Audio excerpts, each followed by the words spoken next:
Okay, let's go on. Next section, configuration section. Okay, here you see only if we have RPM wire. Okay, only if we take the signal from RPM wire and not from injectors. You have here multi-spark ignition. Well, this function is used in all those vehicles that in cold start are sending set of pulses in the ignition coils, making a wrong RPM readout to be shown. Okay, so when enabled, the ECU will automatically filter the pulses in excess. Another new feature is this one, starting petrol cycles. This function allows to set a number of cycles to be done on petrol when the engine is hot. So when you have gas start, when hot engine, you can select a number of cycles that will be made on petrol anyway. It's useful to aid for the start or to keep the petrol injection at the best efficiency.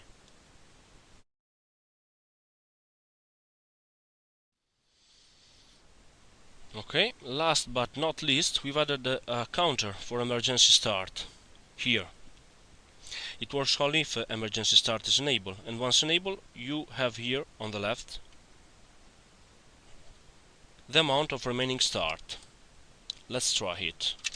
Now I turn off the vehicle, and I will start in emergency.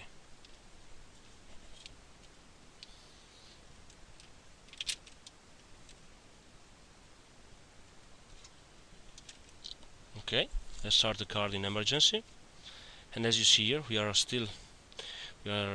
already on gas, and the number is 4 instead of 5. So it means that 4 emergency start are left.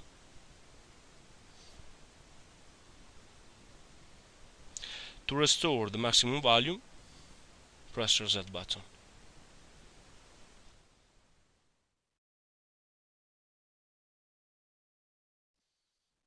Okay, next page, sensor. Well, here you can see a new flag named enable switch warning. Once enabled, the switch will show us that the ECU is switched over to petrol when it's in protection mode if very cold temperature is detected on temperature sensor. In order to make this feature work properly, low temperature protection must be enabled.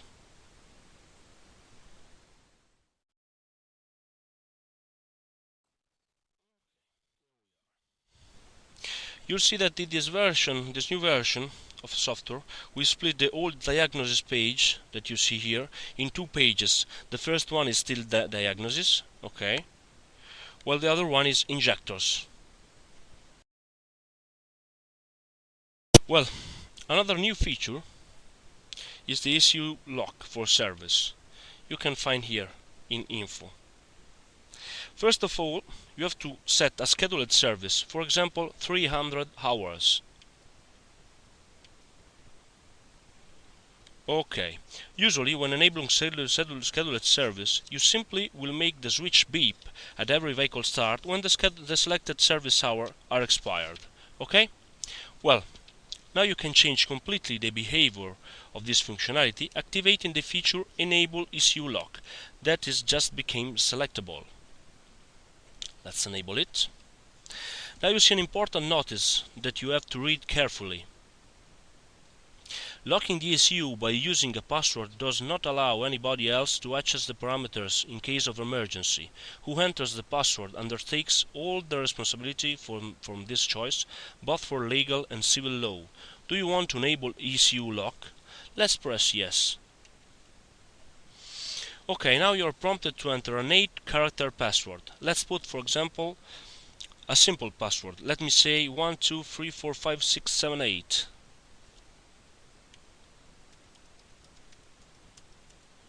Okay. Well, now the ECU is locked. Okay, so from this point, every time you connect to the locked ECU, you will be prompted to enter the password, and you have just 3 attempts. Okay, so if I disconnect and reconnect,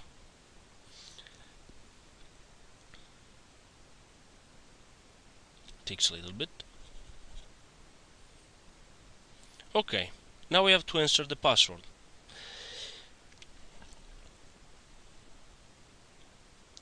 You have 3 attempts. However, don't worry, if all 3 attempts fails, you'll simply get disconnected from the ECU, and retrying the connection will prompt you again to enter the password, okay? So don't worry about it.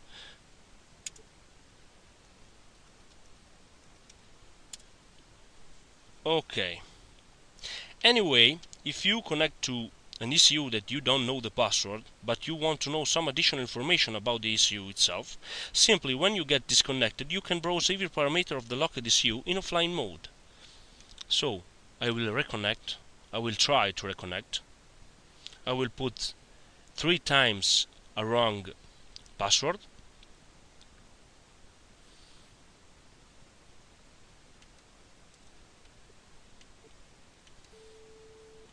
Okay, so you see that we are in offline mode, but we can see, even if we cannot change and access the ECU, we can see every parameters inside. Okay, it could be useful for some diagnosis and some troubleshooting.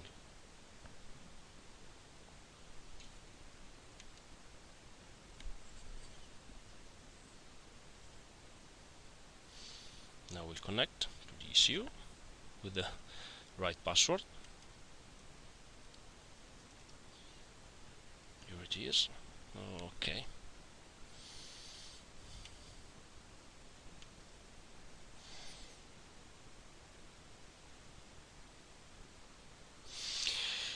Okay, here we are. Moreover, it's very important to know that if ECU lock is enabled, when the scheduled service time expires, the ECU won't switch to gas anymore.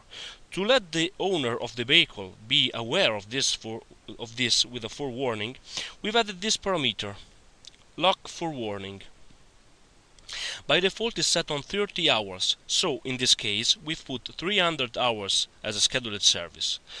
When we'll get 30 hours before expiring, so when the ECU counts about 270 hours of gas driving, the switch will beep at every vehicle start, allowing the customer to switch to gas, okay, and to go to the workshop. Once the 30 hours are expired too, the switch will beep again at every vehicle start, but the ECU will not switch to gas anymore, unless the installer, so in the workshop, it will be made a reset of the scheduled service. Well, now we can disable this ECU lock, okay, and then we go to the OBD scan tool tab. We don't need this anymore. Okay.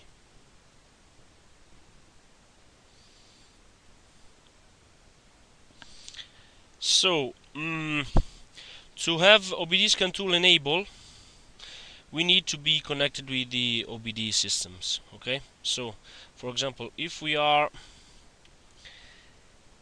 not connected, so OBD adaptivity is not enabled or frozen, you will see that OBD scan tool is not enabled, okay? So you will have to go to mapping before and enable OBD adaptivity. Okay. Okay, now we are connected. We can leave adaptivity enabled or frozen. It's not important. And then we have OBD scan tool enabled. Okay, so let's go on. This is the OBD scan tool tab.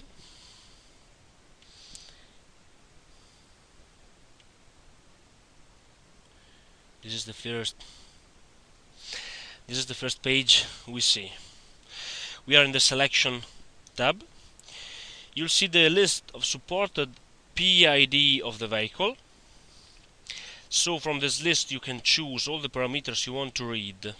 To do this, simply click on the parameter you want. For example, the engine speed, for example.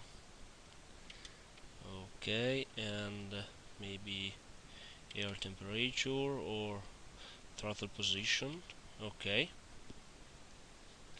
and you'll see that some parameters have a red flag and are unselectable.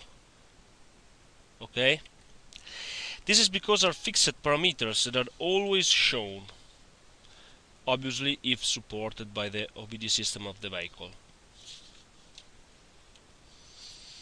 So once we have selected all the parameters we want to read, we can go to see the value of these parameters in the value tab. Here it is. You can see here all the values of the parameters you have selected. So if there are some error present, the status of the fuel system bank, and we are in real-time reading. So you see here RPM changing and fuel trims changing. You see here the RPM speed of the engine, the advance of the first cylinder that we have selected before, the throttle position. Okay, so you can see here in real time all the values you have selected in the previous tab. Well, then we have three tabs: freeze, errors, and test results. They are related because are all part of the error management of the petrol ECU. Okay, so let's go to see before the other one, the error tab. In the error tab you find the errors that have been stored in the ECU and that have turned on the check light. Now in this demonstration we have disconnected a sensor, the map sensor of the petrol ECU, so you can see here the error. You see P0105, manifold absolute pressure barometric pressure circuit malfunction. Okay, and we have the check engine light on. Then in the test result you will see what we call the latent errors. So some errors that are not the ones that make the check engine light turns on, and the one that we see here is the P0110 intake air temperature circuit malfunction. I've disconnected the temperature sensor of the air of the intake manifold, and you see here a list of the error, latent error. Okay, so at last in this tab, the freeze one, you have the all the condition in which was the vehicle when an error have been stored. Okay, so you see here P0105 error, the one you see here in errors. Okay, and you see all the condition in which was the vehicle when this error has been captured from the petrol ECU. So when it happens, water temperature was, for example, 89 degrees, and the absolute manifold pressure was 10 kilopascal. The engine was stopped, so 0 RPM and 0 kilometer per hour, and so on. So you can see all the condition in which the check engine light have been turned on. This could be very useful when you make diagnosis on a vehicle that return to workshop. Then obviously, as an OBD scan tool, we can erase the errors that are stored in the ECU by clear mill. It's the same as making clear mill in the OBD adaptivity tab.